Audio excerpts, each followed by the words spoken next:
that was built on a sense of community and equity and fairness. And as we know, many of those dreams of my parents ended up fraying as time went on. Their marriage broke apart, but also I think the hopes and dreams of the nation began to crumble in the later 60s. And so I end up coming into adolescence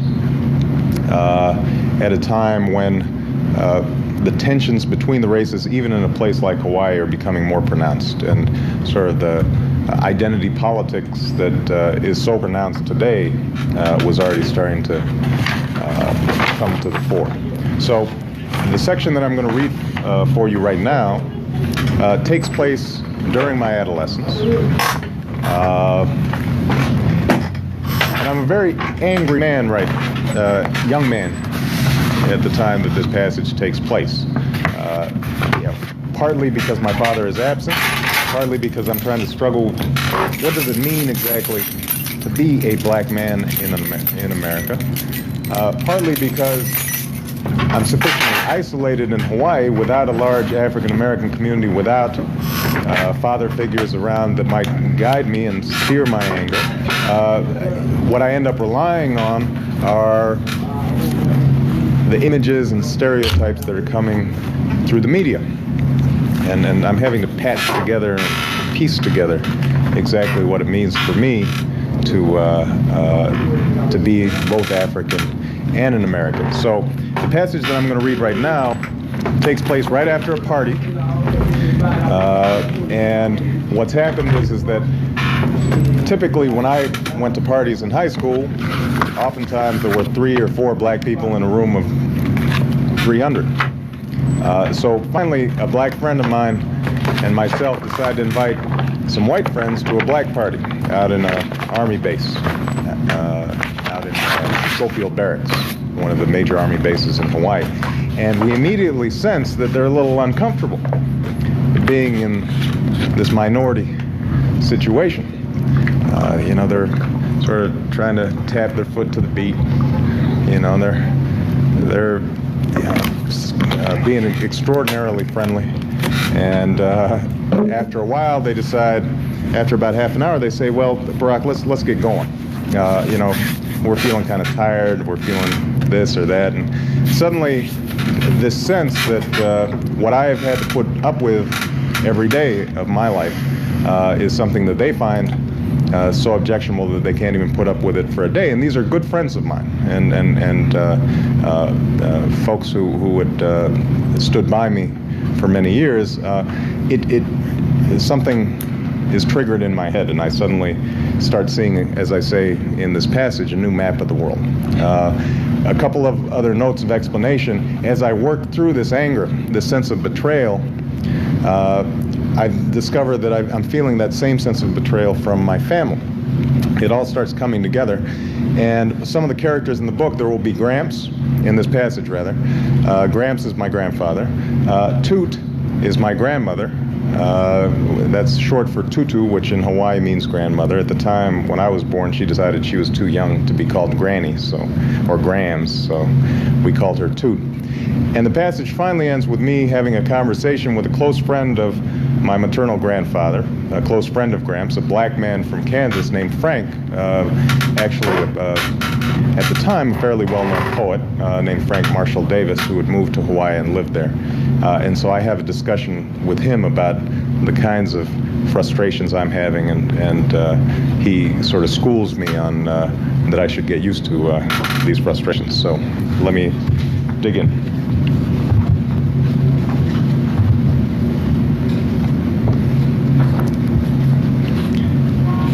We started down the road towards town, and in the silence, my mind began to rework Ray's words that day with Kurt. All the discussions we'd had before that, the events of that night. And by we, the people of the United States, in order to form a more perfect union,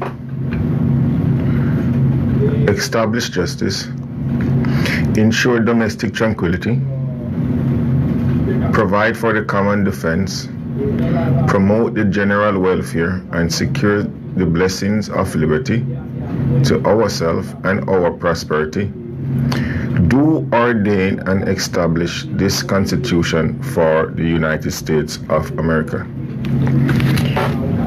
The Constitution to the United States, still in full force and effect the last time I checked. All governments of right, the Louisiana Constitution, 1974. The origin and purpose of government. All government of right originates with the people, is founded on their will alone, and is instituted to protect the rights of the individual and for the good of the whole. Its only legitimate ends are to secure justice for all, preserve peace, protect the rights, and promote the happiness and general welfare of the masses. By the time I had dropped my friends off, I had begun to see a new map of the world, one that was frightening in its simplicity, suffocating in its implications. We were always playing on the white man's court, Ray had told me, by the white man's rules. If the principal, or the coach, or a teacher, or Kurt wanted to spit in your face, he could, because he had power and you did not. If he decided not to, if he treated you like a man or came to your defense, it was because he knew that the words you spoke, the clothes you wore, the books that you read, your ambitions and desires were already his. Whatever he decided to do, it was his decision to make, not yours, and because of that fundamental power he held over you, because it preceded and would outlast his individual motives and inclinations, any distinction between good and bad whites held negligible meaning. In fact, you couldn't even be sure that everything you had assumed to be an expression of your black unfettered self, the humor, the song, the behind-the-back pass, had been freely chosen by you. At best, these things were a refuge. At worst, a trap. Following this maddening logic, the only thing you could choose as your own was withdrawal into a smaller and smaller coil of rage, until being black meant only the knowledge of your own powerlessness and your own defeat. And the final irony, should you refuse this defeat and lash out at your captors, they would have... We are not fighting America. We are fighting...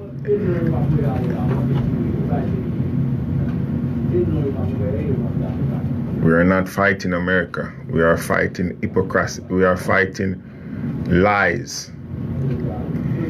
And that we are going to fight to the bitter end. Marcus Mosiah Garvey. The philosophy and opinions of Marcus Mosiah Garvey. Liberty Hall, New York City, June 17, 1923. Good afternoon, family. Good afternoon. Good afternoon, brothers and sisters. Good afternoon. You're listening to The Proven Truth. You're listening to The Proven Truth with your brother and host, Anthony Brown. Coming to you live from the studios of Radio Gumbo Creole here in the beautiful territory of New Orleans, Louisiana. If you so choose to participate in the show, if you have what it takes to let your voice be heard on this program, you can call us here at 504-303-8922. Again, the number is 504-303-8922. You can listen to us by dialing the number 667-930-9041 from your device of choice. You know, you're going to or coming from work, you can plug us into your auxiliary and listen to us. You can also download that free app, that TuneIn app, and listen to us all over the globe. by going to Radio Gumbo Creole. Tune in, that free app tuning, go to Radio Gumbo Creole and listen to us. You can also listen to us via the World Wide Web by going to RadioGumboCreole.net. That's RadioGumboCreole.net. Let me spell it for you guys. It's RadioGumboCreole.net. That's RadioGumboCreole.net. Or you can check us out live on the Facebook. We live stream this show on the Facebook. You can check us out at Anthony Brown for Assessor 2017.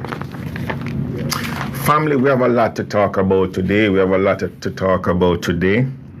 lot.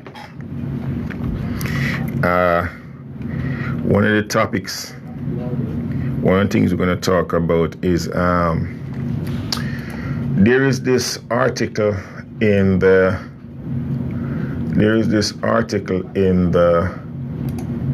news today.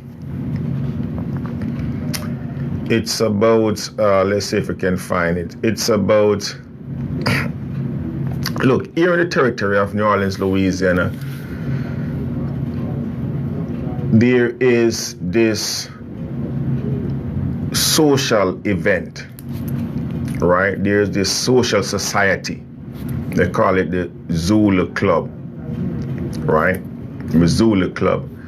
And a lot of these bourgeois, a lot of these politicians tend to rally around just about all of these social clubs. But this is one of the more prominent social clubs that we have here in the territory of New Orleans, the Zulu Club.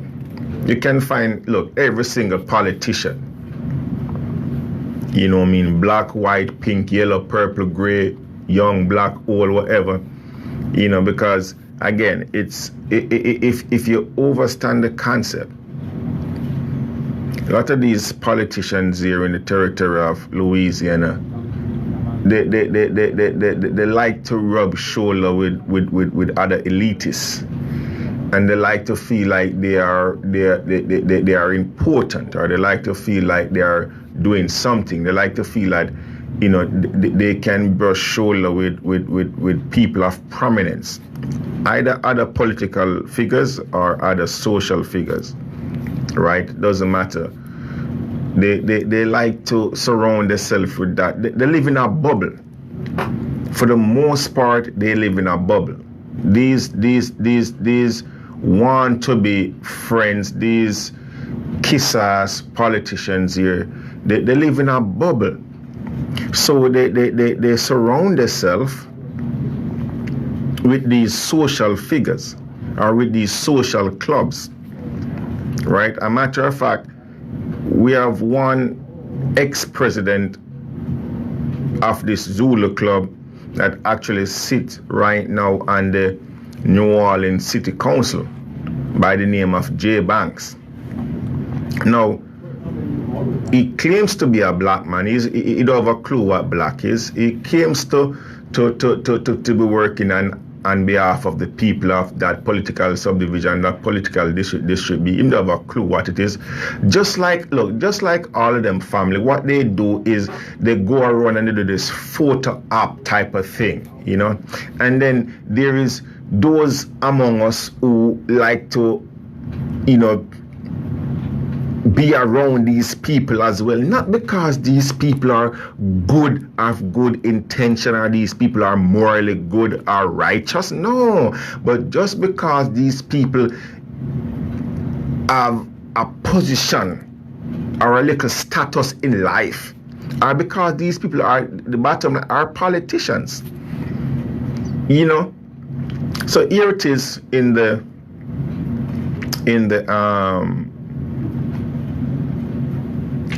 news today that this former Zulu president, Naaman Stewart, expelled from the organization. Now, look, we are not going to go or even put our own opinion We're going to read the article, or just the first paragraph of the article, just so that you can know why this guy is no more, or is expelled from this social group, right? He's a black guy, or his skin, the pigmentation of his skin looks like mine's. I'll give him that. I don't know the guy personally. Neither do I want to know the goddamn guy personally. I don't, I don't want a lot of these guys who form these social club. They are just black faces. They just use the black face to generate revenue, money, and sympathy, and out. They really don't. The coreness of blackness, they don't have no true love or desire for. You see what I'm talking about? But let's read the reason why Mr. Stewart is no longer a part, or have been suspended from the Zulu Club. Multiple sources tell Fox 8 the vote was taken over the weekend. The Zulu organization votes to expel former President Naaman, it's N-A-A-M-A-N, Stewart, from the organization.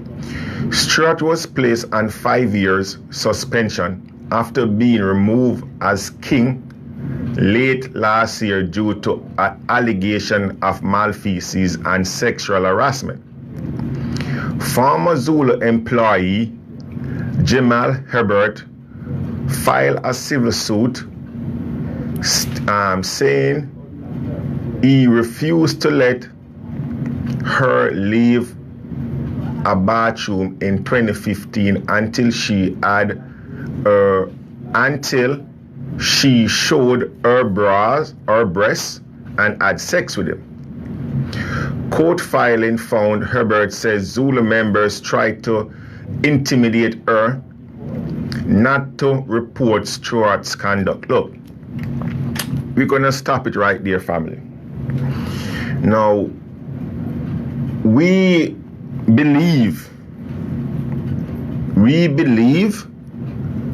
or we honor the Constitution as it is here in America. We do that. We are one of the bosses, we are one of the electorate, we are one of the people who elect politicians to office. And when we elect these politicians to office, we give them that document to which they need to honor and abide by, which is the Constitution. This is the document that we just read a while ago, a few minutes ago, in starting in the program. And that's the reason why we read these documents, both the United States Constitution and the Constitution of this territory. We read that. Now, because we honor that document, we won't pass any judgment against this gentleman, Mr. Stewart, about the allegation that have been levied against him by this female, Miss Hilbert, about the sexual harassment. Because look, if you should understand, or if you should recognize what's been going on all over the country, you have prominent figures that have been charged, or the accusation have been levied against them about sexual harassment. Now, personally, family, I find that not hard to believe, but I question it. No, we are living in that time. Now, this allegation of sexual harassment is 2015, right? So that's like, let's say 4 years. But in a time when you have, look, for every male that's out there, look, I'm telling you, for every male that's out there today, you have at least a minimum of 7 females. I'm telling you. For every male that's within our society today, you have at least a minimum of 7 females.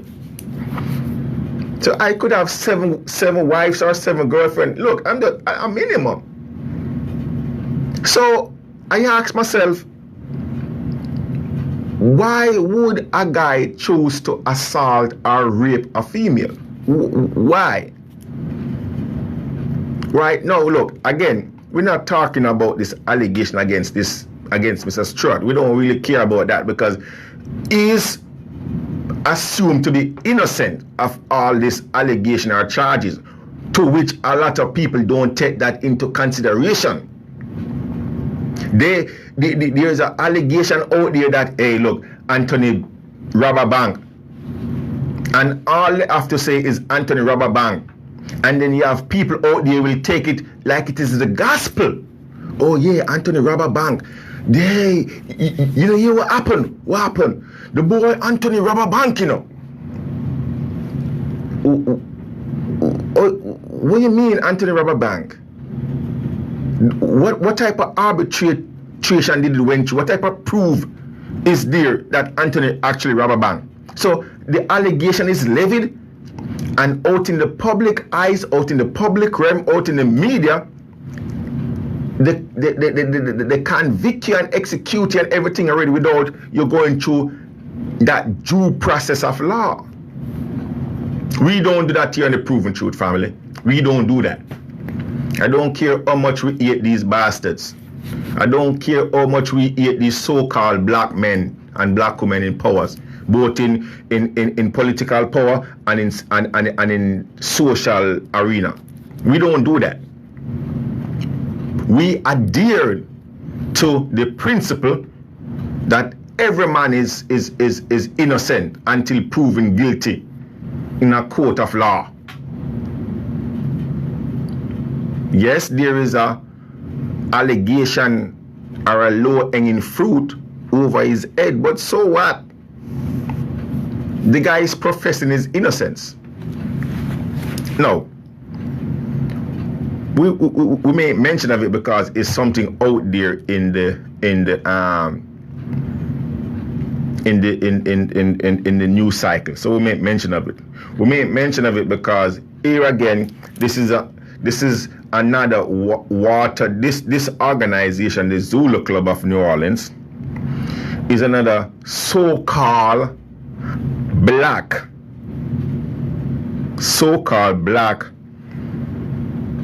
social club, right? Which a lot to do good, if you want terms of them at that, people in Louisiana tend to rally around or tend to support or be at. You know, they got kings and queens, right? And you have to pay this, you know, to go to any of their events. You have to have this ticket. You have to just, man, look, you have to go and rent a tuxedo. You have to pull up in your limousine. You know what I mean? You have to know people of influence to attend their function. You know, so this is another no, and this organization have been tarnished with a lot more accusation. This is not the first. This is many accusation that this so-called black organization is associated with. All right, look. We ain't gonna spend much time on this, family. You know, this is just another check on this organization, on another so-called black person of influence here in the territory of Louisiana. Look, a few weeks ago, on another radio station, I had the privilege and the honor to be with a civil rights icon here in New Orleans, a gentleman by the name of Mr. Carl Gallman. A matter of fact, for those of you who have Facebook, you know, whether or not you have Facebook yourself personally, somebody in your family have Facebook. You can go on the Facebook, you can log on to their Facebook page, Then through their Facebook page, you can view my Facebook page, again, which is Anthony Brown for Assessor 2017, facebook.com, whatever. Right, you'll see the video that we did there with Carl Gallman. A matter of fact, I think if you go to our YouTube page, The Proven Truth, at YouTube, I think it's supposed to be there as well. If it's not there, it will be there shortly, right? But we were talking, and this icon of a civil rights leader. For some time now, I've been talking about gerrymandering, not only here in Louisiana, but all over the South, all over the country, right? And he gave me this document, and what this document does, it breaks down, it gives you a stats as it relates to a racial aspect. Black people in power compared to white people. Right? Now, let me say this before I move any further. For all of my white listeners or my Caucasian listeners or whatever you want to call yourself. We here on The Proven Truth, we are black conscious, not black ignorant. Let me say it one more time. We are black conscious, not black ignorant. And you're going to see that in a short while. Because there's a lot of people out there so madly in love with the Obamas, so madly in love with Michelle Obama, so madly in love with Barack Hussein Obama, to the point if you say that they're sick, even when they're sick, somebody want to kill you or criticize you. You know, for those of you who know me, know I don't give a rat's ass what nobody wants to say about me once we spit the truth. The proven truth, that to which is constant with facts and reality. When we talk about truth here, family, and the show, what are we talking about? What is the proven truth? The proven truth, is it my truth? Is it your truth? Is it a fraction of? No. When we talk about the proven truth, and that's how this show got its name, for those of you who don't know, the proven truth. That to which, this is our definition, that to which is constant with facts and reality. So you can take whatever it is that you hear on this show, right? And you can go and fact check it anywhere. And if it is wrong, by all means call us. By all means email us. By all means fax us and say, man, you're full of crap. And if you should be proven to be right, that we have made a mistake somewhere in our argument, we will apologize. We'll apologize. You don't take nothing for us to apologize. As a matter of fact, we'll come on the air and apologize too. We ain't going to do it behind goddamn closed door. We have a God-given right to make a mistake. And we will acknowledge that God-given right that we have to make our mistake. But I guarantee you ain't gonna find that. You ain't gonna find that we actually make a mistake and what we are talking about, because why? If we weren't sure about what we are talking about, we would keep our goddamn mouth shut. No, we ain't no established journalist. We ain't here because we have a political thing to grind with no party or no individual. No, we are here because there's a need for the proven truth to be here. There's many among us, there's many of us in society, there's many of us here in New Orleans, Louisiana, who don't have a voice, who don't have a platform on which we can talk, on which we can express ourselves, and which we can tell our side of the story. That is the reason why this program has been established. Not only for me, for all of you as well.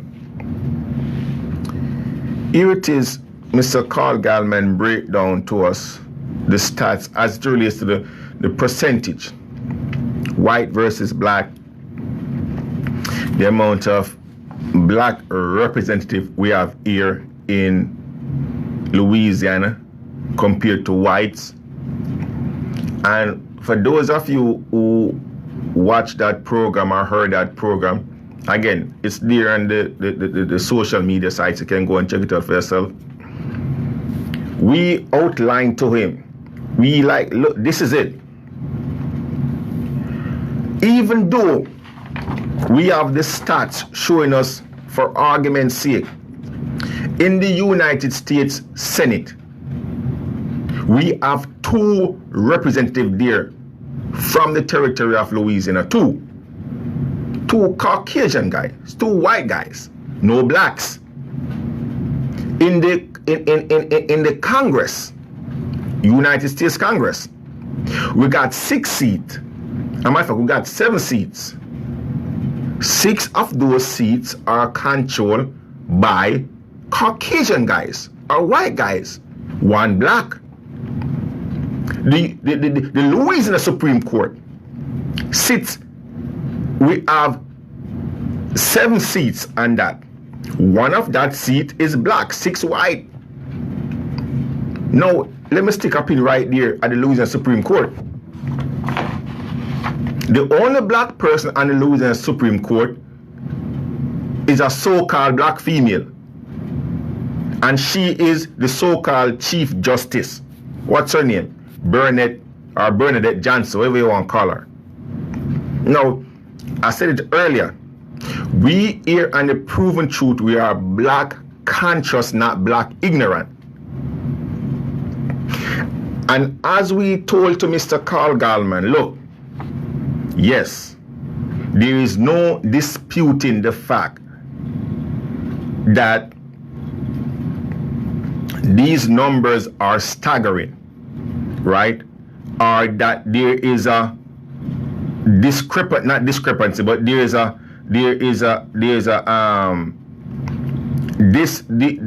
don't represent the community. We understand that concept, but at the same time, we have to look at those so-called black men and those so-called black women that we presently have in power today. What the hell are these so-called black men and black women doing? Nothing. Huh? Let's look at the U.S. in the U.S. Congress. Yes, we only have there 7 seats and we only have 1 black. So what? That 1 black that we have, that clown Cedric Richmond, he is the chairman of the Congressional Black Caucus. What the hell is Cedric Richmond doing for Louisiana or for black people? Nothing. What is Cedric Richmond doing for black people or have done for black people since he's been in public office? What the hell have Cedric Richmond done for not only in Louisiana, but for the whole goddamn country? Nothing, family. Now look, to hell with those critics, man, and those people who really lack certain knowledge or a certain concept, because we encounter people like those two who tell us, well, yeah, he's a good guy. We don't want a good guy to be in public office. We don't want a good guy. We want a representative. You goddamn clowns, but good guy. I remember this past election, man. You know, we're out there in New Orleans East, and you have other people that was on the ballot. And what they did was to come amongst themselves and they regulate who can have a platform to speak, right?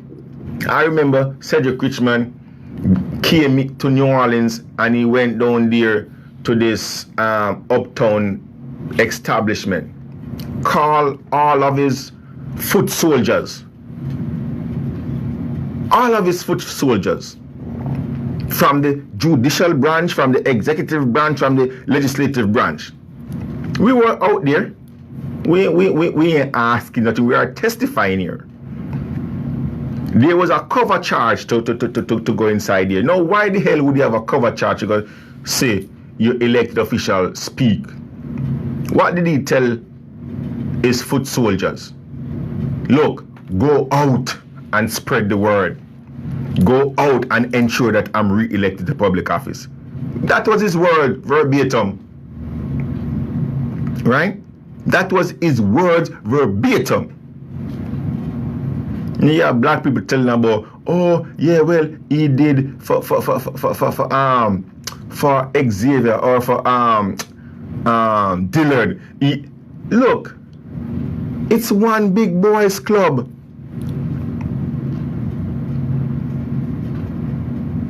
There's a disparity, and we recognize and we understand that there's a disparity. But our argument is, even though there's a disparity when it comes to white versus black in public office, looking or knowing what we know about these kisses no good black people, look, might as well we make white people run the shit. The slight oppressor discourage my people. So give us credit for being able to use our minds. And with people becoming conscious of themselves, determined to use their minds, you do not know to what extent they can go. Liberate the minds of men, and ultimately you will liberate the bodies of men. We love the white race, not for social fellowship, but for the common brotherhood of God intended we should live. What satisfaction can anyone get in being happy and see his brother wallowing in filth, dirt, and disease? How can you be happy living in luxury and your brother's living in disease? And then when you try to help the one out of the disease, the subtle culprit talks about disloyalty. Black men of Carthage, black men of Ethiopia, of Timbuktu, of Alexandria gave the light of civilization to this world. Ethiopia shall stretch forth her hands unto God, and princes shall come out of Egypt. That classes, nations, races have been quite quiet for over 4 centuries, who has merely borne abuse, insult, humiliation, whose forbearance can only be compared to the prophet Job, has likewise lifted his bowed head and raised it up to God's skies and cried out, I am a man, and demand a man's chance and a man's treatment in this world. I am a man. Marcus Mosiah Garvey. Marcus Mosiah Garvey. Family, we here on this program, we honor, we respect, we show love, we pay homage to those who came before us. We do that every day, just like how we praise our God. We praise our God and give our God the thanks and the glory that our God could have sent the people like these before us to set the pace, to give us a platform, to give us the right overstanding, to give us the right mindset, to show us what it is that we need to do in today's date and time. We thank our God for our ancestors. Marcus Mosiah Garvey, Nanny from the Maroon, Paul Bogle, Fred Hamilton, Maurice Bishop, Malcolm X, Carter G. Wilson, Harriet Tubman, Thomas Sankara, Bookman Duty, Toussaint Louverture, Jack Dessalines. Now, family, these are just a few of our ancestors who we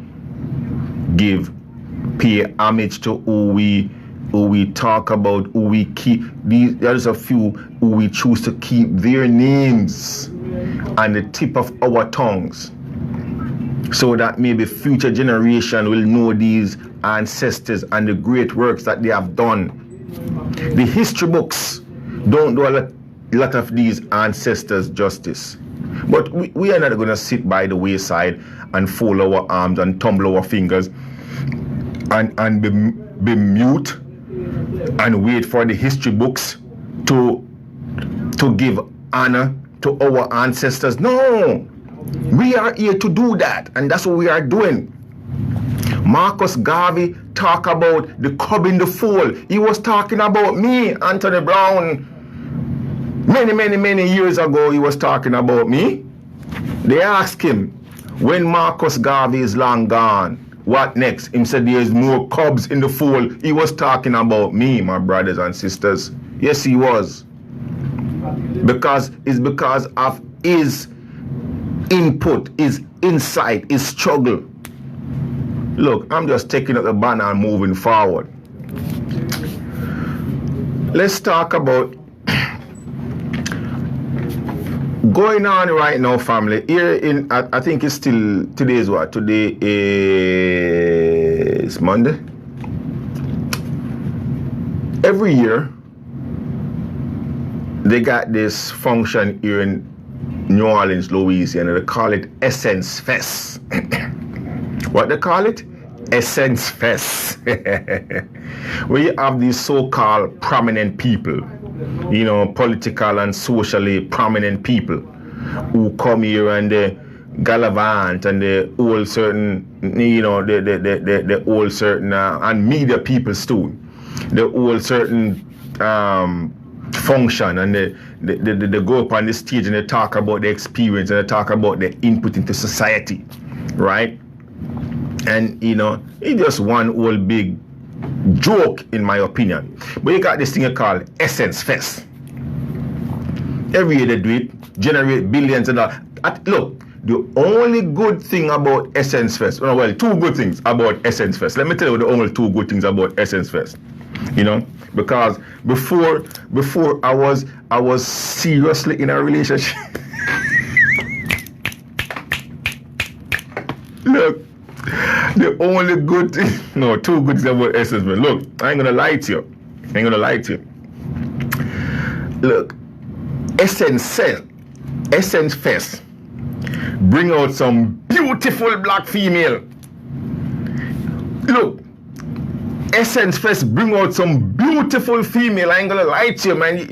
Look, you have to stop and want and say to yourself, God damn, oh, you feel me? The second thing what Essence Fest does is it contributes to the economy, to the local economy, even though the people who are working hard into the economy to make Essence Fest what it is ain't feeling the financial benefit.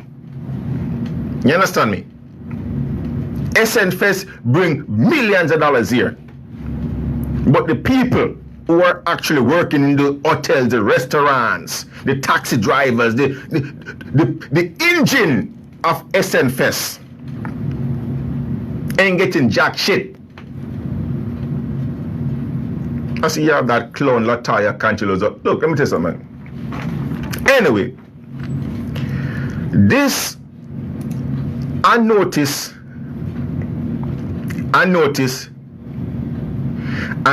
that on the stage this past weekend was Michelle Obama. And you know, I just, because it was on social media. It was on social media. So I happened to click because one of my associate posted on her page. I think my sister, my warrior princess, I think it was Kim Ford page. I was browsing and I saw it and I just click on it. And I hear Michelle Obama talking about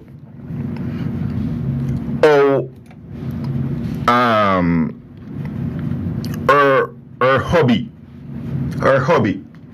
Barack Hussein Obama, make the presidency look so goddamn simple, and she was concerned about it at one point because he make it look so simple, and she don't want other people to think that it's that simple. And I'm saying to myself, but just listen to this. Just listen to our talk. Because again, family, you have to understand the concept that these people live in a bubble, and they believe that. As a matter of fact, that was one of her statement too. She was telling the audience that, look, You don't want to be around nobody who bring you down or who don't make you feel like you're $1,000,000. I'm paraphrasing here right now. I'm paraphrasing, right? So you need to surround yourself with. No, look, I'm not saying that on that issue she's not 100%. She's not, some degree she's not correct. But that just made my point. My point is they live in this bubble. Look, there is no two sides of the equation for them. It's just one goddamn side. They really don't want to hear the next side of the equation. They live in a bubble, family. She was telling people about Barack, like Barack Hussein Obama was the best thing since sliced bread. I've said this many a times on many different platforms to many a different people, and to each his own.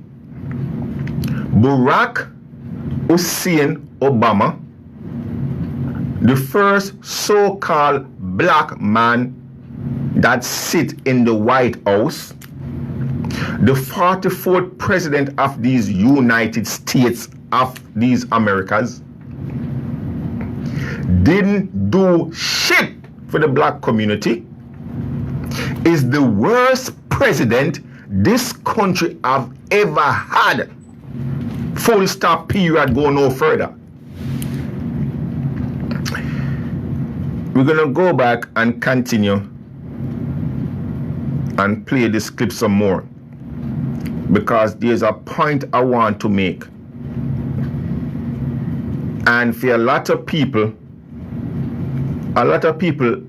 don't understand the concept of politics and politicians, right? And someone like a Barack Obama. Barack Hussein Obama, family,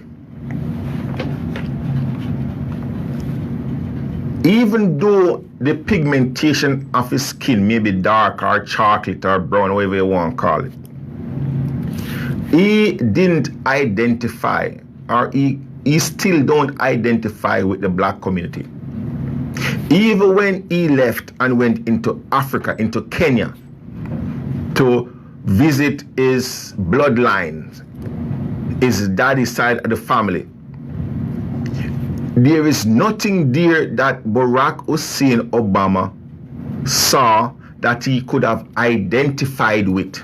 Nothing. Don't believe me. Who the hell am I? How do I know that? Because it came out of his own mouth. He said it. And look, for me, he didn't have to say it for me to know that. Based on his action, I know it. It was just a confirmation when he said that. It's a confirmation, family. I have a name for that too. A name that could cage you just as good. Like paranoid, or militant, or violent, or nigger.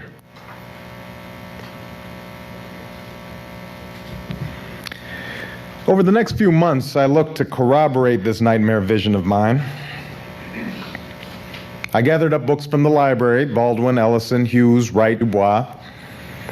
At night, I would close the door to my room, telling my grandparents I had homework to do, and there I would sit and wrestle with words, locked in suddenly desperate argument, trying to reconcile the world as I had found it with the terms of my birth. But there seemed to be no escape to be had. In every page of every book, in Bigger Thomas and Invisible Men, I kept finding the same anguish, the same doubt, a self-contempt that neither irony nor intellect seemed able to deflect. Even Dubois' learning and Baldwin's love and Langston's humor eventually succumbed to its corrosive force, each man finally forced to doubt art's redemptive Europe, one deeper into the bowels of Harlem, but all of them in the same weary flight, all of them exhausted, bitter men, the devil at their heels. Only Malcolm X's autobiography seemed to offer something different. His repeated acts of self-creation spoke to me the blunt poetry of his words. His insistence on respect promised a new and uncompromising order, martial in its discipline, forged through sheer force of will. All the other stuff, the talk of blue-eyed devils and apocalypse, was incidental to that program, I decided. Religious baggage that Malcolm himself seemed to have safely abandoned towards the end of his life. And yet, even as I imagined myself following Malcolm's call, one line in the book stayed with me. For he spoke of a wish he'd once had, the wish that the white blood that ran through him there by an act of violence might somehow be expunged. I knew that for Malcolm, that wish would never be incidental. I knew as well that traveling down the road to self-respect my own white blood would never recede into mere abstraction. Did you hear that? That's profoundly important. We should not overlook that one sentence or phrase. So he's comparing in his book, right? As a matter of fact, this is a reading of Barack Hussein Obama book. This was done back in 1995 back at Howard University. You know, those that prestige institution where all these prestige guys attend, you know. And there is a underlying recognition that his bloodline, that the blood that runs through his vein is mixed, is not pure. It's mixed. Half of his blood is of the Caucasian gender. The other half is of the African agenda. And he had a struggle, he had an internal struggle with himself since he was a childhood. Since he was a child, there was this turmoil, this fight within him. He had this struggle. Who am I? What am I? What race should I identify with? Should I go out and embrace the African in me, or should I go out and embrace the white in me? Now, again, for those of us who have eyes to see, we saw, we recognize, and we know which side of the coin he embraced. Look, family, we are not saying that there is nothing wrong with him embracing his white side or his white genealogy or his white history or his white family. We are not saying nothing. We are not saying that. But if you are going to do that, you hypocrite, you do that and do it outright. You don't do it under the darkness of night. You tell black people, look, I'm not for you. I don't identify with you. I don't love you. I'm not black and I won't represent you. No. Look, this is not novel. He's not the only politicians who we know do this. But why did I say that he was the worst president that this country have ever seen? Because of that fact. At the time Barack Hussein Obama became the president, he sit in the office, in the Oval Office, as the 44th president. So before Barack Hussein Obama, there was 43 other persons, other white men, other Caucasian men that sit in that office. Now, we know what these men were all about when it comes to the racial barrier or the racial belief. We know that. And we overstand that, and we take it for what it was. They didn't lie to us. No. The very first one, George Washington, he had slaves. He see black people not as his peers or human beings, but as property. We understand that. John Adams, Andrew Jackson, all them other people, they saw, right, away from coming down to Abraham Lincoln, where Abraham Lincoln, he found himself in a situation where, look, here is a group of people over here that if I attend to their needs, or if I show them some compassion, I can achieve my goal. Right? It was a military tactics that Abraham Lincoln did, even though he was a Republican. That's what people understand. Right? That give us the 13th and the 14th Amendment. It was a military tactics, but at least it was on the side of something that seems or look like emancipation. Not freedom, but emancipation. Right?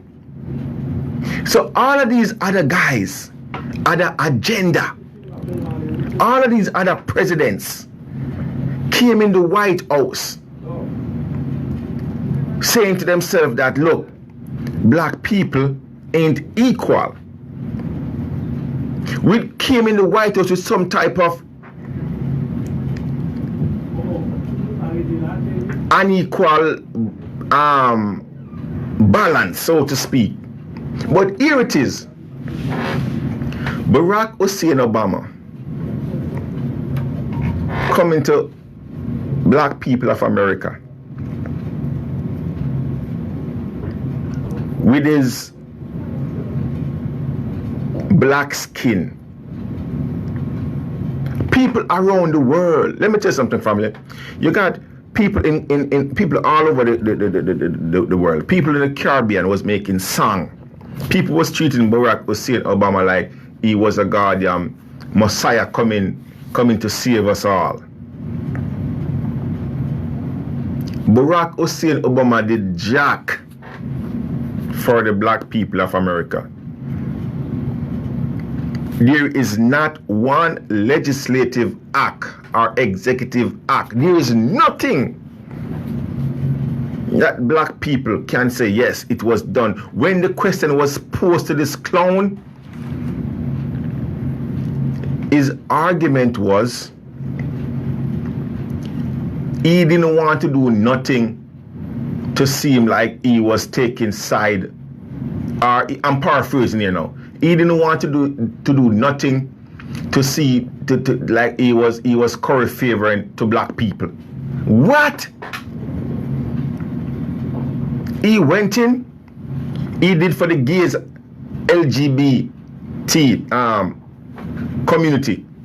Nobody criticized him for that. He went and he did for single white women. He fought for them equal rights or equal pay for equal works. Nobody said nothing for that. Right? He fought for Latinos and illegal workers. Nobody said. He fought for every other racial or ethnic group away from black people. Now, here is where, oh, they said it, the camel back was broken for me. And this was how I know that this guy, Barack Hussein Obama, really and truly didn't give a damn about black people. Many are presidents before him. Many are presidents before Barack Obama went into Mother Africa and robbed Mother Africa, exploited the continent of Africa. for its oil, its gold, its mineral, its riches, its people. Raped and robbed Mother Africa. But none of them ever actually went in and murdered Gaddafi, even though a lot of them was talking about Gaddafi at the time. Here it is, Omar Gaddafi, an African leader, a brother,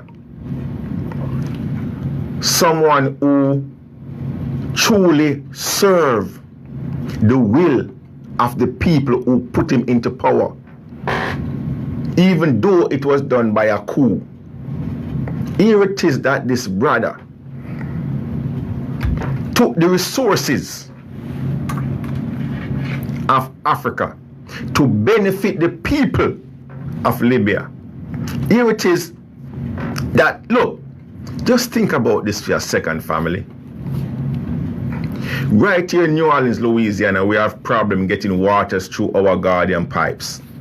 We have so much boil advisory, right? We are paying this enormous. Look, we're supposed to believe that America is the richest thing on planet Earth and the biggest and the baddest thing on planet Earth, right? And the most civilized and compassionate thing on planet Earth, our country on planet Earth. Here it is that Gaddafi went into the desert, run pipeline through the desert from Benghazi up into Tripoli, just so that the people of Libya can have water. The Sahara Desert became a green garden. Just think about that crap. Here it is, the Sahara Desert. You could go into the Sahara Desert and get fruits and vegetables because of what Gaddafi did. Here it is that every single Libyan, right, had a roof over the head. If you fall in love and want to get married, $50,000 towards your wedding. Food was on your table. Utilities, education was at your disposal. No, we're not talking about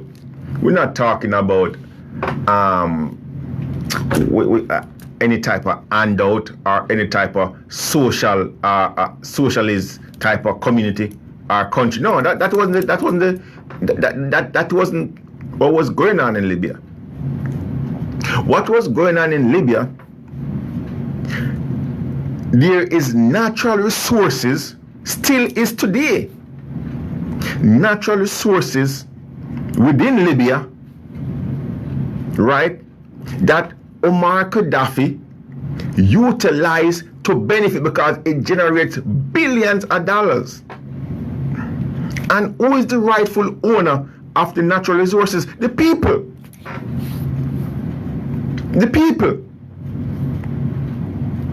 Now, what did this so-called first black president of the United States did? What did Barack Hussein Obama did? Huh? He went, what did Hillary Clinton say? We came, we saw, we killed. That's what Hillary Clinton said. We came, we saw, we killed.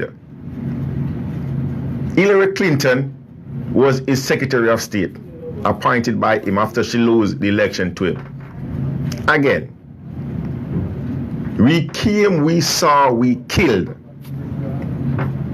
The first so-called black president of the United States. Now, why did you kill this guy? Why did you go into Africa? Huh? Now, what's the aftermath of what Obama did? What is the aftermath? What's going on in Libya right now? Modern day slavery. Modern day slavery. Now the place is in turmoil. Libya is upside down and it's heady right now. You have different faction going on right now. You have over here one government that was put into power by the UN, by United Nations, right? Because they wanted a puppet in government so that they can have access again to the natural resources. Why the hell did you think they went into Bush went into the Middle East? Huh? Now you have this other leader who served under Gaddafi during liberty there, who is right now making stride to control the country, but it's not doing. It's still creating chaos and turmoil in Libya. Look, we make no apology when we say that this clown right here is the worst goddamn president that this country have ever seen.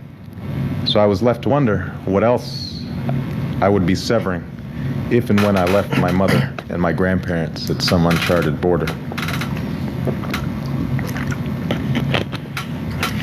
And two, if Malcolm's discovery towards the end of his life that some whites might live beside him as brothers in Islam seemed to offer some hope of eventual reconciliation, that hope appeared in a distant future, in a far-off land. Where were the people who would work towards this future and populate this new world? After a basketball at the university one day, Ray and I happened to strike up a conversation with a tall, gaunt man named Malik, who played with us now and again. Malik mentioned that he was a follower of the Nation of Islam, but that since Malcolm had died and he had moved to Hawaii, he no longer went to mosque or political meetings, although he still sought comfort in solitary prayer. One of the guys sitting nearby must have overheard us, for he leaned over with a sagacious expression on his face. "Y'all talking about Malcolm, huh?" "Malcolm tells us like it is, no doubt about it." "Yeah," another guy said, "but I tell you what, you won't see me moving to no African jungle anytime soon. Or some goddamn desert somewhere sitting on a carpet with a bunch of Arabs. No, sir. And you won't see me stop eating no ribs either. Gotta have them ribs. And pussy too. Don't Malcolm talk about no pussy? Now you know that ain't gonna work."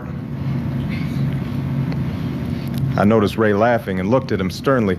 "What are you laughing at?" I said to him. "You never even read Malcolm. You don't even know what he says." Ray grabbed the basketball out of my hand and headed for the opposite rim. "I don't need no books to tell me how to be black," he shouted over his head. I started to answer, then turned to Malik, expecting some words of support.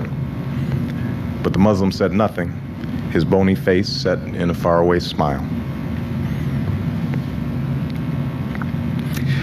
I decided to keep my own counsel after that, learning to disguise my feverish mood. A few weeks later, though, I awoke to the sound of an argument in the kitchen, my grandmother's voice barely audible, followed by my grandfather's deep growl. I opened my door to see Toot, that's my grandmother, entering their bedroom to get dressed for work. I asked her what was wrong. "Nothing. Your grandfather just doesn't want me to drive me to work this morning, that's all." I entered the kitchen and saw Gramps was muttering under his breath. He poured himself a cup of coffee as I told him that I'd be willing to give Toot a ride to work if he was feeling tired. This was a bold offer, for I did not like to wake up early. He scowled at my suggestion. "That's not the point. She just wants to make me feel bad." "I'm sure that's not it, Gramps." "Of course it is." He sipped from his coffee. "She's been catching the bus ever since she started at the bank. She said it was more convenient. And now, just because she gets pestered a little, she wants to change everything. Toots' diminutive figure hovered in the hall, peering at us from behind her bifocals. That's not true, Stanley. I took Toot into the other room and asked her what had happened. A man asked me for money yesterday while I was waiting for the bus. That's all? Toot's lips pursed with irritation. He was very aggressive, Barry. Very aggressive. I gave him $1 and he kept asking. If the bus hadn't come, why, I think he might have hit me over the head. Gramps was rinsing his cup when I returned to the kitchen. His back was turned to me. Listen, I said, Gramps, why don't you just let me give her a ride after all? She seems pretty upset. By a panhandler? Yeah, I know, but it's probably a little scary for her seeing some man block her way. It's really no big deal. He turned around and I saw now that he was shaking. It is a big deal. It's a big deal to me. She's been bothered by men before. You know why she's so scared this time? I'll tell you why. Before you came in, she told me the fellow was black. He whispered the word. That's the real reason why she's bothered. And I just don't think that's right.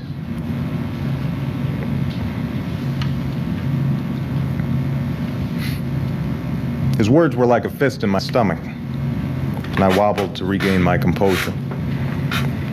In my steadiest voice, I told him that such an attitude bothered me too, but assured him that Toot's fears would pass and that we should give her... Family, you see, again, we look on the Obamas, a lot of people look on the Obamas in a certain light, right? And just like what happened in 2008, why did you think Obama was elected to public office in 2008? Huh? Because he's a Harvard grad? Because, as Joe Biden said, here it is, you have this slick, white, black, well-spoken black guy? Obama wasn't the Messiah, wasn't any no genius. Oh, look, yes, he was in the Senate for a very short time. Obama did nothing profoundly, significant for the United States or for the country. All it was, right, he was presented to the world as, like Joe Biden says, well put together, right? Well put together. And then the truth about it, again, you have to recognize who was on the ticket with Obama in 2008, Crooked Hillary. You see? You have to recognize the concept. They did, look, it amazes the hell out of me when I see people, not only on social media, but I listen, look, to each his own. I'm not here to knock anybody on their opinions or their belief. That's not what we are here to do. What we are here to do is to spread some knowledge, or to give a different point of view, or to be realistic, or to speak the truth, the facts. And the facts is that goddamn Barack Hussein Obama was the worst president this country ever seen. You know who Obama is? Obama, just imagine a crook, a criminal, somebody who actually robs people, right? That's what they do. Yeah, just imagine out here somebody who robs people for a living, right? A habitual thief or offender. You know to stay far from this guy because this guy is gonna rob you. And he's the first test of, look, I'm gonna rob your ass, I like your car, or I like your jewelry, or I want that money you have in your purse, I'm going to rob you. So you take measures. You safeguard yourself from being robbed by this crook, by this criminal. But here it is. No, that's not Obama. Here it is. This is Obama. Obama is the guy who dress up in law enforcement uniform. Here's Obama coming with his badge, his shiny badge, and his gun, and his so-called authority, right? And come and rob your ass. That's Obama. That is Obama. He come on in the darkness of night. He come with his shiny badge and his pistol. Right? Now you see this guy coming and you'll be like, oh, I'm safe, I'm good. Oh, thank you, Jesus, for sending this law enforcement guy. Thank you for sending Obama. Not knowing that is a wolf in sheep clothing. Follow what I'm saying, family? Follow what I'm saying? Again, a lot of people don't understand the concept, because not only that the Obamas are living in a bubble, a lot of people out here is living in a bubble too. Let me share something with you guys. This is key. We did 7 years in the military, in the armed forces. And one of the things that they taught us, right, and I tell people this every single day, and people don't, a few people don't seem to understand the concept or understand the concept.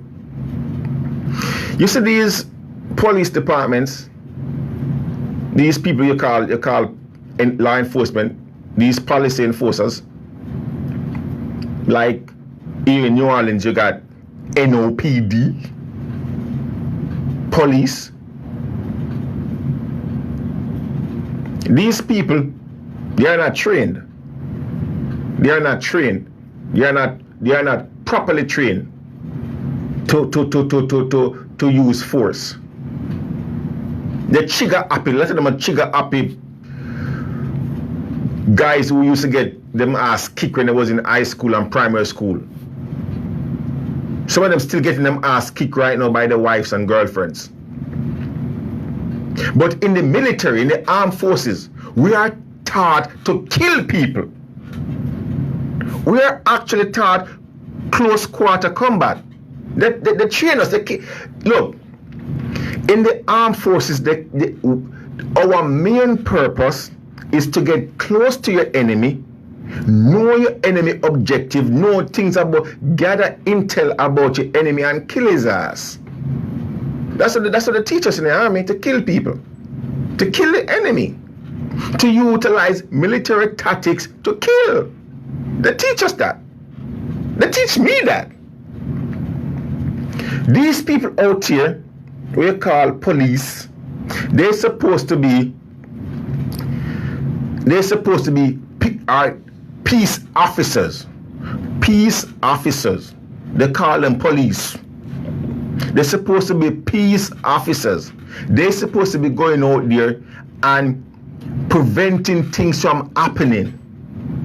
They're supposed to be going out there and checking you, like make sure they check. Let's say you have a business place. They're supposed to go there and look inside the business place, make sure there's nobody robbing you. Check your doors, make sure your door is fully locked. They're supposed to out there and they prevent things, prevent crimes from happening. Nowadays, what they do? They don't do that. Nowadays, they set your ass up. That's what they do. They set your ass up right now and just pray that you commit a goddamn crime so they can shoot your ass. That's what they do. There are no more peace officers. So this is what happened. So this is Obama. Obama coming up now, and you see this guy, and you have this false security. False security. That okay, here's a police officer. Oh man, here's a police officer who's gonna protect me. Right? Here's Obama coming. The people see, oh man, this is a black, this black democratic, well put together young man who's gonna be championing cause of black people. Because he spoke so eloquently. Because he can match verbs and sentence, what do you call it, verbs and adjective together. Not like my black ass. You know, because he went to Harvard. You know,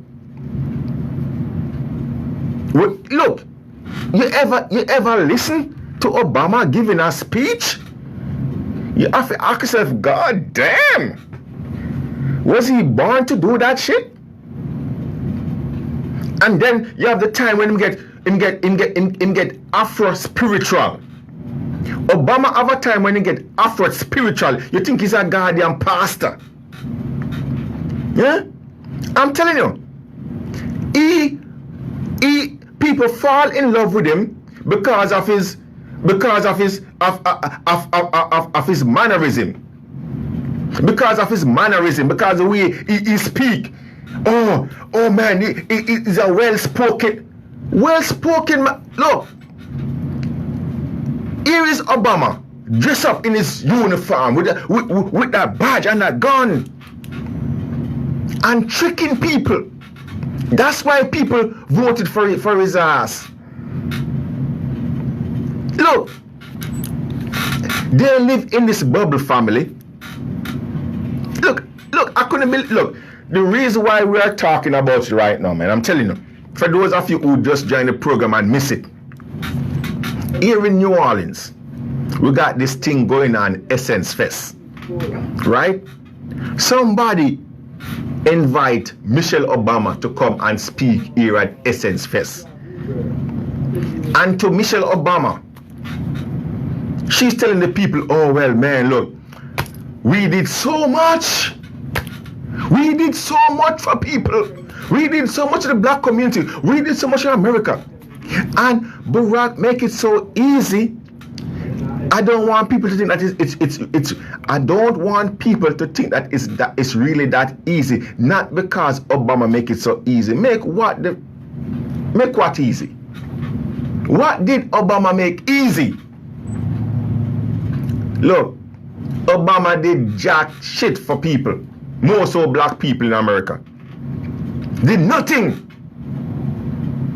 Under Obama, let's look, to all my critics, to all the critics out there and the pundits out there, facts. Let's speak about facts.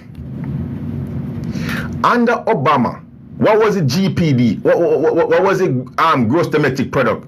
Did the gross domestic product ever grow over 1%? No! Never. What happened to all the manufacturing companies and businesses? Where they went? Back into Guardian, China, back into Mexico. They went everywhere else away from staying in America. Huh? He stood up when the question was asked, oh, I'm not going to make reference to nobody, but there's somebody talking about bringing back all the manufacturing jobs in America. There's no magic wand. Oh, really, Obama? No magic wand? So, what did this president use to get back all these jobs right now? Look, family, what are we talking about here? We're talking about people out there of this drawn or this love for the Obamas. Why? Because they're Democrat? Because you think that they're black? These goddamn people ain't black. They don't have a clue what black is. Yes, they're Democrats. And for those of you who don't know the history of the Democratic Party, I encourage you to go and do some research. I encourage you to go and check the goddamn history of the Democratic Party. Barack Hussein Obama ain't do jack shit for the country. Ain't do jack shit for black people. Huh? He wasted 8 years in the White House. He wasted 8 years in the White House. Wasted. 8 years in the White House. This clown right here? A ride in the meantime. Gramps slumped into a chair in the living room and said he was sorry he had told me. Before my eyes, he grew small and old and very sad. I put my hand on his shoulder and told him that it was all right. I understood. We remained like that for several minutes in painful silence. Finally, he insisted that he drive Toot after all, and struggled up from his seat to get dressed. After they left, though, I sat on the edge of my bed and thought about my grandparents. They had sacrificed again and again for me. They had poured all their lingering hopes into my success. Never had they given me reason to doubt their love, and I doubted if they ever would. And yet I knew that men who might easily have been my brothers could still inspire their rawest fears.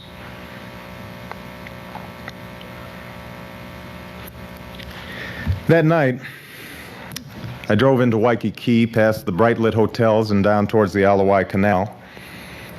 It took me a while to recognize the house with its wobbly porch and low-pitched roof. Inside, the light was on, and I could see Frank sitting in his overstuffed chair, a book of poetry in his lap, his reading glasses slipping down his nose. I sat in the car, watching him for a time, then finally got out and tapped on the door. The old man barely looked up as he rose to undo the latch. It had been 3 years since I'd seen him. "Want a drink?" he asked me. I nodded and watched him pull down a bottle of whiskey and 2 plastic cups from the kitchen cupboard. He looked the same, his mustache a little whiter, dangling like dead ivy over his heavy upper lip, his cut-off jeans with a few more holes and tied at the waist with a length of rope. "So how's your grandpa?" "He's all right." "So what are you doing here?" I wasn't sure. I told Frank some of what had happened. He nodded and poured us each a shot. "Funny cat, your grandfather." Barack let the presidency look easy. Barack let the president look easy. Let me tell you something. Barack spent or squandered away 8 years in the White House. Barack didn't came underneath no pressure. Barack wasn't challenged. No true journalist ever asked Barack any question. Question his motive, his reasoning. Barack killed the most innocent people by, Bush, George W. Bush put troops on the ground in Iraq, right? He sent people into Iraq. Well, his allegation was that there was weapon of mass destruction. Come to find out there was no weapon. But he actually engaged the enemy or engaged the Iraqis there in Iraq. He did that, right? So in doing that, in putting boots on the ground, what you're going to have happening is that you're going to have close quarter combat, or you're going to have people fighting against people directly. That means, look, we're not going to say innocent people didn't die in Iraq. Innocent people did die in Iraq, right? There is numbers to prove it and records to prove it. But with boots on the ground, that the casualty as it relates to innocent people was minimized. You had troops fighting troops there on the ground. Maybe, the U.S., which we did, had an advantage in terms of our superiority. We did. But here it is. Again, Here is Obama in his uniform with his badge and his gun. What did he do? He utilized drones. And he's telling the people, oh look, we are not putting troops on the ground, or we are not continuing the war. But he utilized drones, unmanned aircraft. So it gives you a false sense of protection or a false sense of what's going on, because it is a certain sector of the society is saying to themselves, well, okay, we're not sending troops overseas, right? We're not sending troops overseas, so our guys ain't killing, our president ain't a warmonger. Our Barack is stopping or is not continuing the war. So utilizing drones, and look, when you utilize drones, again, a drone strike is different from having boots on the ground. Look, family, I'm just giving you a scenario. I'm just telling you different things, or different issue that we have with this goddamn clown, Barack Hussein Obama, the so-called first black president of the United States. There was nothing special about Barack Obama. He was a confused soul. Why I think we're playing this clip so you can hear it yourself. Barack Hussein Obama was a confused. He was confused when he was a kid. He was a confused adult, and he was a goddamn confused president. As a matter of fact, the truth be told, he's still confused right now. He's still confused right now. He spoke it out of his own word, out of his own mouth. When he was a kid growing up, there was a fight, there's an internal struggle. Who am I? Who am I? Am I black? Am I white? Who should I play with? So he went out there and he tried to grab certain teaching or ideology from different groups and different people, to the point where he went and he went to the written words of Malcolm X. He's trying to compare himself to Malcolm X. Oh well, look, Malcolm X have the same internal struggle like me, or Malcolm X is wondering about what I'm living through, because what I'm living through, I have not only black but the white blood inside of me. And because Malcolm X went on his pilgrimage and come back and get an epiphany saying that, look, it's only here in America white people different. White people ain't my enemy. Malcolm X recognized that. When he went out there, he said, hold on there. White people ain't my enemy. White people show me as much love and as much respect outside of America. They show me that. We pray together, we eat together, we utilize the same facilities. So hold on there. White people ain't damned. White people ain't evil. White people ain't the worst thing on God's earth. It's these bastards here in America. You see? So Malcolm X recognized that concept. Malcolm X wrote that in his book. Malcolm X saying that, look, if white blood run through my vein, is not nothing that I'm embarrassed about, because I had nothing to do with it. And white blood running through my vein is not the end of the world. A matter of fact, I have seen white people who I would consider my brother. He's using that experience of Malcolm X to try to justify his own liberty and his own concept and his own life. You know, oh well, if Malcolm X can think like that, look, here's the difference between this clown and Malcolm X. Malcolm X was raised under oppression, under slavery, he grew up seeing disparity. He grew up recognized that the black man had no voice in America, and you must recognize that. That's what he was accustomed to. So he act upon that. He speak upon that. His whole fight and struggle was upon that issue, racism. He come in a time when racism was prevalent, was on the forefront. So he speak about that. But what happened to Malcolm? An epiphany. After a time, Malcolm X recognized that, look, hold on, my whole concept of white people is not 100% right. It's not all white people are evil. Or not all white people are devils. Or not all white people treat me like I'm less than a human.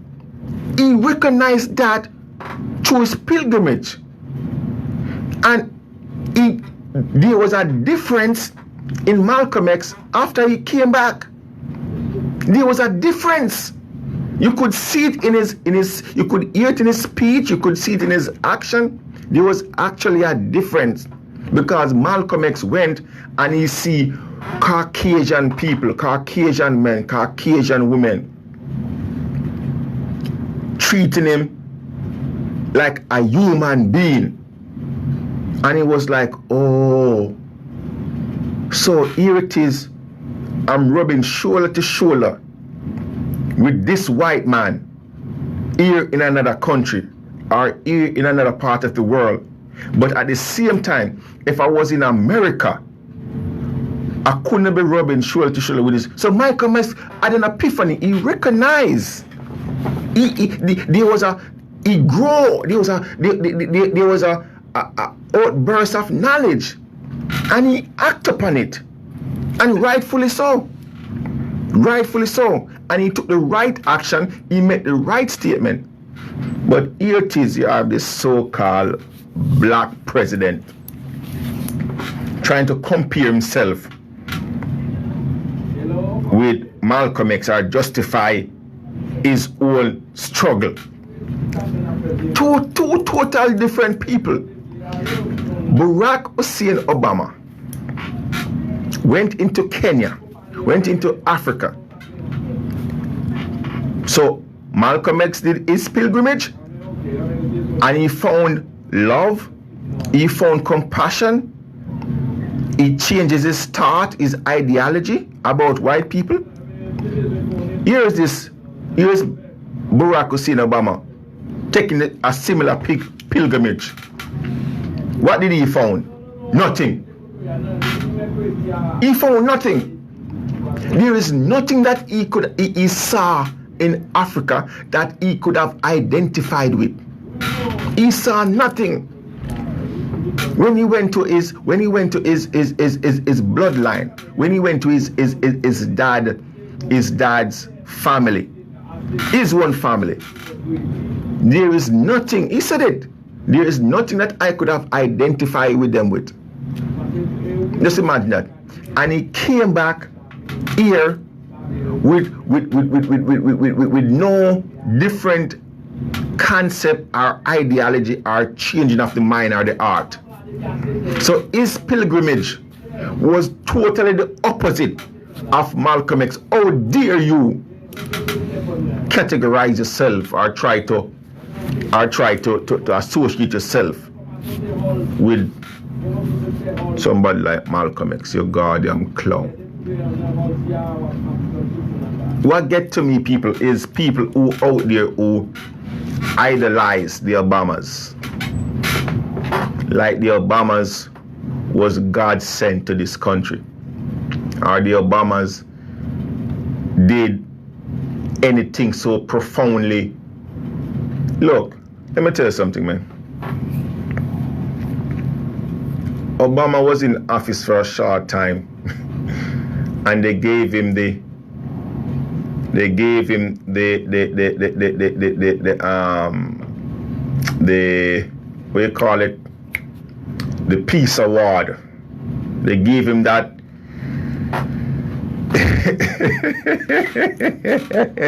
Look, Obama was in office for a short time, and they handed Obama the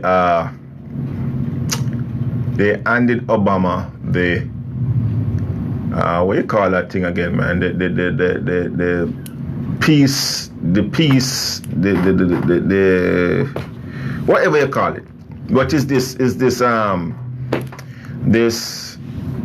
this award that's given to people who try to promote peace all over the world, right? Or prevent wars, or show compassion to humanity, you know? Whatever the title of it is name. It's slipping my brain right now, I don't know why. Right? But they give that to him. Right? And Obama murder more people than anybody else. Huh? Murder more people than anybody else. There was this interview with this young lady. There's this, I don't know how much of you saw that interview, but it's out there. You can find it. Her name is, what's her name again? Malachi. This Indian young lady. She's a young girl. I think she was 15 or something at the time, right? And it was she was living in a part of the country that don't believe that females can be educated, that should be educated, to learn to read and write, and to, you know, wear their ear however they want to wear their ear. And she came and she defined the whole concept of that type of liberty. And she went and she go to school. Cut a long story short, family, what ended up happening, the shooter, they tried to kill her. And she survived that assassination. They tried to assassinate her and she survived it. Right? And she came out stronger than when she went into the hospital. And she came out and she started to speak all over the world. People started to look at her, people started to, you know, praise her and start saying, man, look, here's this young girl trying to fight not for only herself to be educated or to get an education, but for her peers. Right? She came and she actually met with Obama because she started to do this world tour. And she met with Obama. And let me tell you, man, a lot of you need to watch that clip, or to be aware of that interview. Because that interview would not open your minds but your eyes. Here it is, she's talking to the President of the United States. And she was as calm and as collective in herself and in her composure as ever.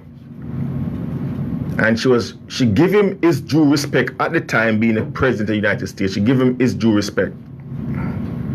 Right? Then she turned and she said to him, look, it would be much better.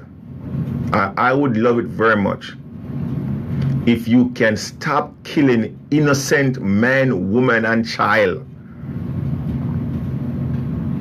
If you can stop using your drones under the disguise that you are not creating, or you're not engaged in any war. I would appreciate it very much if you can stop doing that, because you are killing innocent people with your constant drone attacks. Everybody's eyes was just so, the pupil was just so goddamn expanded and open. People couldn't believe that here's this young, I think she was a 15-year-old at the time, 15, 16-year-old at the time, talking to the leader of the free world as we know it, calling him out for the atrocities that he have been doing all over the goddamn globe. You talk about Obama, is people treat him like he's a goddamn messiah. like he's the guardian Messiah.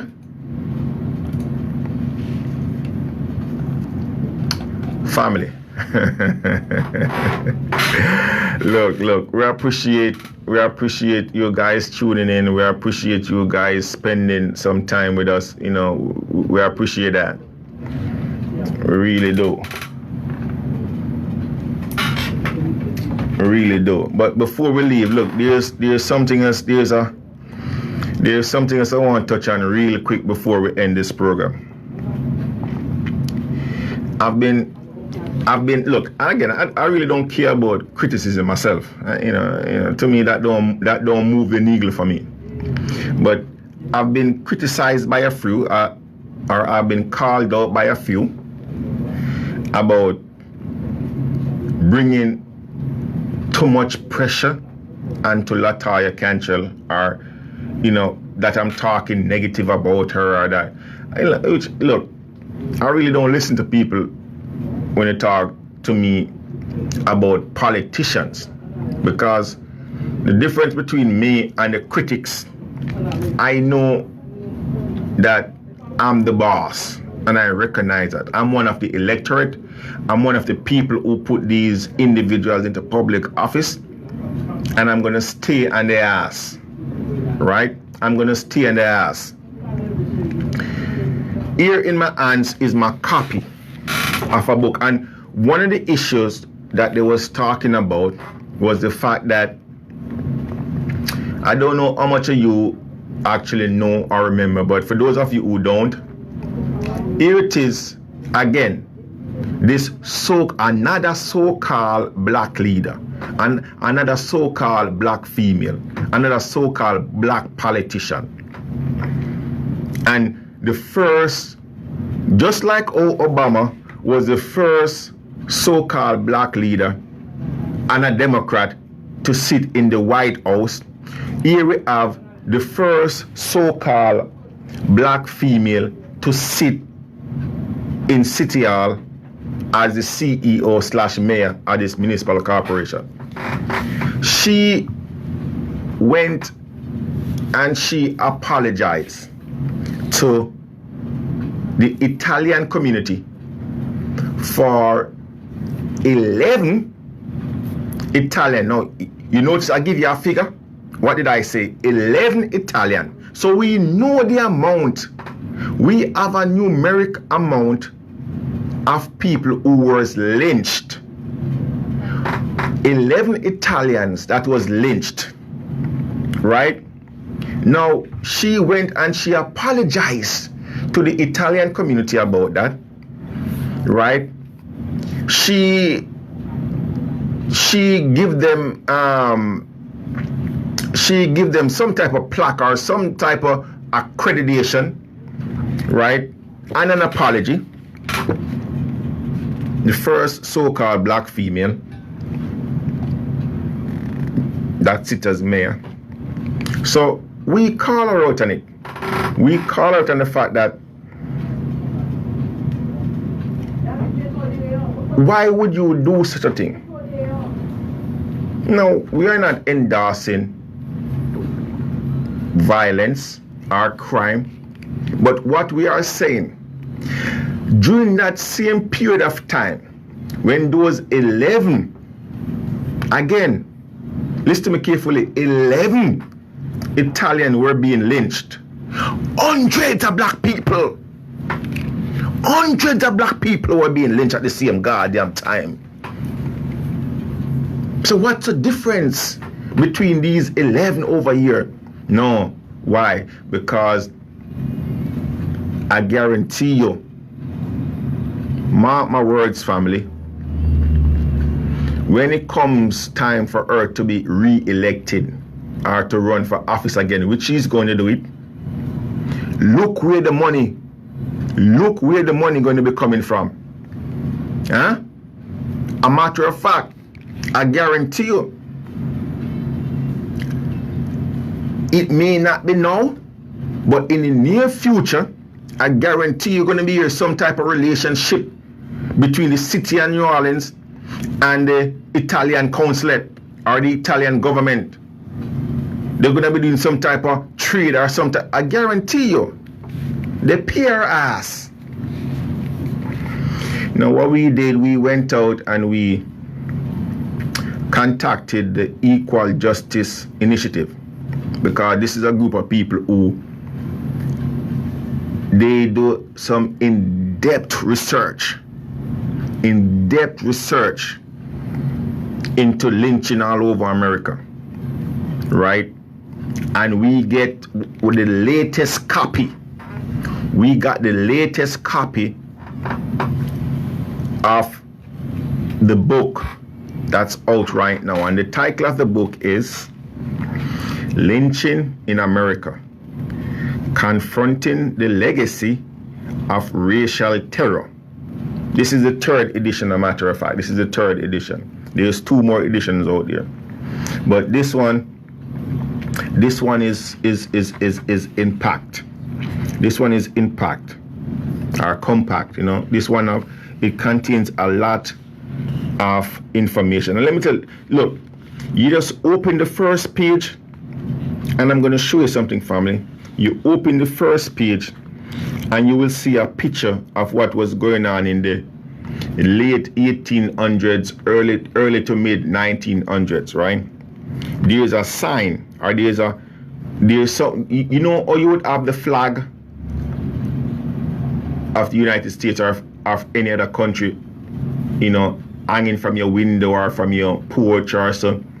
There was a flag there hanging from this window, and this is what the flag reads: a man was lynched yesterday. Look, for all the people on social media, Facebook, I'm going to give you a slight glimpse. I hope you can see that. You know, maybe you can blow it up at some point and see it for yourself. On the same page, on the introduction page, let me read the last paragraph here, because this is something that is key. I want you guys to know what we're talking about. A lot of these southern states, over the past 6 years, EGI staff had spent thousands of hours researching and documenting terror lynching in the 12 most active lynching states in America. Listen to my family. Let me say it one more time, and let me say it slow. A matter of fact, okay, you know, we don't have much time. We have 4 minutes to go. Let me do this real quick. Let me put on my spectacles. Put my spectacles on. Listen to this, family, because I'm going to call these states out here, and it's important. So for all of you who think that I'm gaudy, I'm hard, and Latoya can't chill, you can kiss my what? My black ass. Listen to this. Over the past 6 years, EGI, which is abbreviated Equal Justice Initiative, staff have spent thousands of hours researching and documenting terror lynching. You hear the terminology? Terror lynching. They use lynching as a means to terrorize people. In the 12 most active lynching states in America, these are the states: Alabama, Alaska, Florida, Georgia, Kentucky, Louisiana. What? Louisiana, Mississippi, North Carolina, South Carolina, Tennessee, Texas, Virginia. Did you see Louisiana? Look, again, for my friends and family and loved ones on Facebook and on the YouTube, there it is. Okay? You can blow it up and you can see it for yourself. A matter of fact, what they did it in they highlighted these 12 territories in red. Now this is just one of the books that I got in my library that I read, you know, to keep us informed about certain things. But look, again, to all of you who think that I'm harsh and Latoya no good, lackadaisical, Cantrell, because she went and she apologized to 11 Italian because 11 Italian was lynched. Look, this is your brother, Anthony Brown, saying much love. Again, you guys can continue to listen to us on RadioGumboCreole.net by getting the free app TuneIn, or by going to dialing number 667-930-949041. Anthony Brown, until next time, much love, family. He said, you know, we grew up maybe 50 miles apart. I shook my head. We sure did. Both of us lived near Wichita.